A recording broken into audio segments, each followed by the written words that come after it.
Assalamualaikum warahmatullahi wabarakatuh teman-teman semuanya. Gimana kabarnya teman-teman? Sehat? Ya, saya doakan sehat ya teman-teman. Nah, hari ini teman-teman kita bahas satu kabar yang bikin heboh teman-teman.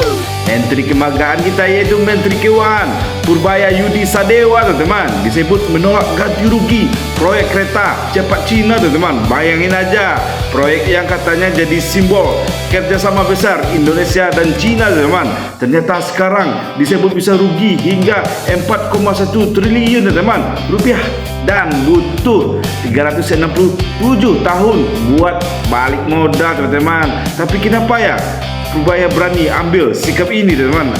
Apa ada alasan tersembunyi di balik penolakannya? Mari kita lihat bersama-sama videonya teman-teman. Play. Let's go. Atas masukannya, wah ini pertanyaan susah semua nih. Ada yang gampang, utang ke SCIC dibiayai APBN. Saya belum dihubungi untuk masalah itu Mbak. Nanti begitu ada saya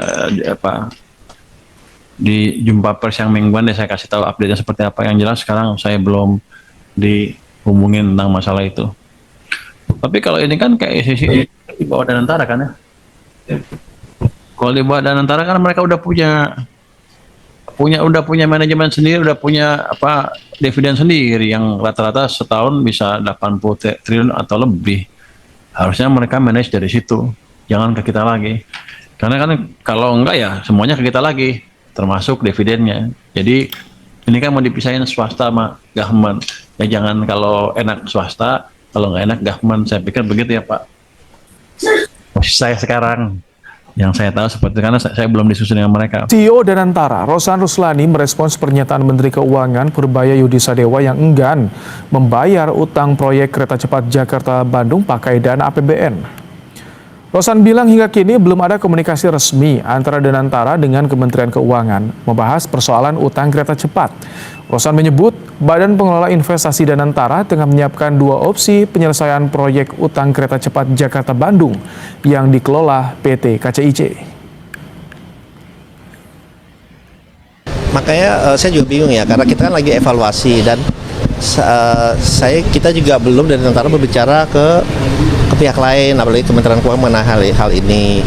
Kita sedang mengevaluasi, kita lagi mencari opsi-opsi, kan selalu ada opsi 1, opsi 2 gitu.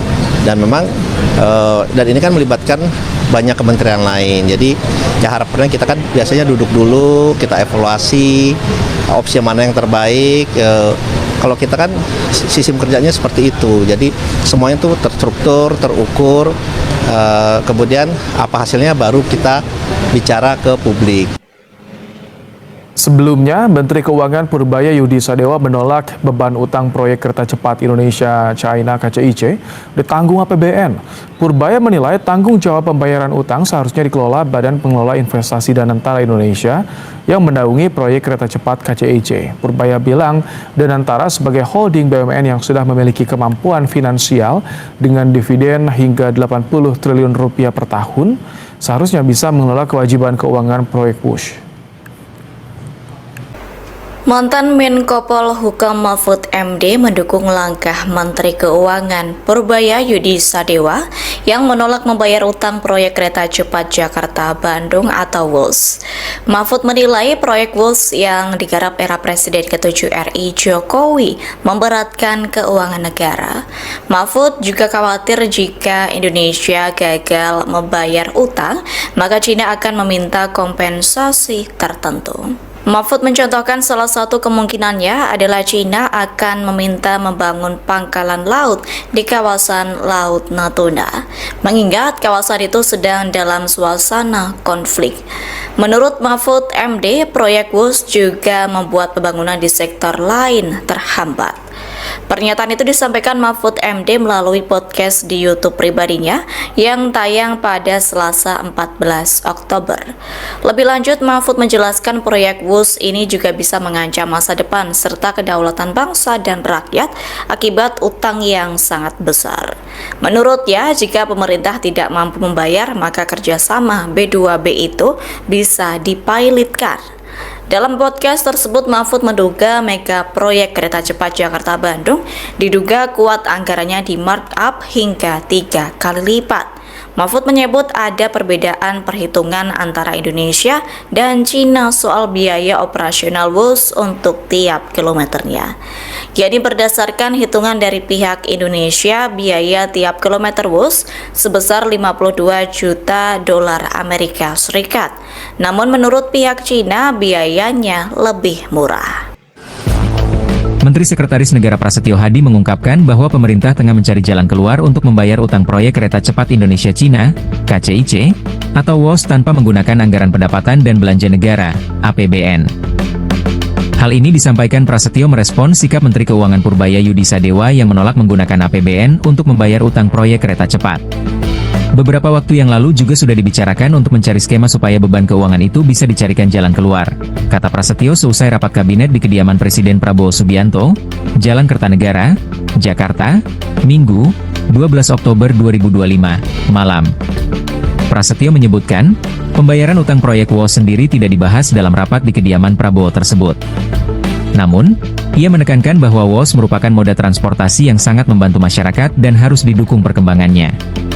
Karena faktanya kan juga WOS, kemudian juga menjadi salah satu moda transportasi yang sekarang sangat membantu aktivitas seluruh masyarakat, mobilitas dari Jakarta maupun ke Bandung dan seterusnya, kata Prasetyo. Prasetyo juga kembali menyinggung wacana perpanjangan rute WOS hingga Surabaya, Jawa Timur. Dan justru kita pengin sebenarnya kan itu berkembangnya, tidak hanya ke Jakarta dan sampai ke Bandung, mungkin juga kita sedang berpikir untuk sampai ke Jakarta, ke Surabaya, imbuh dia.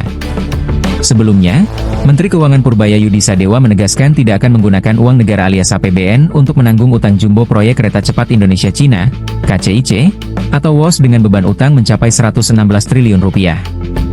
Dan antara, sebagai superholding BUMN, disebut tengah mencari cara meringankan pembiayaan proyek tersebut, termasuk kemungkinan meminta dukungan dari APBN.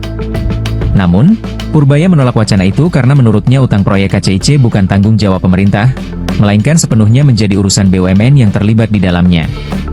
Meski mengaku belum menerima permintaan resmi dari Danantara, Purbaya mengingatkan bahwa sejak superholding itu terbentuk, seluruh dividen BUMN telah menjadi milik Danantara dan tidak lagi tercatat sebagai penerimaan negara bukan pajak, PNBP, bisa mencapai sekitar 80 triliun rupiah per tahun.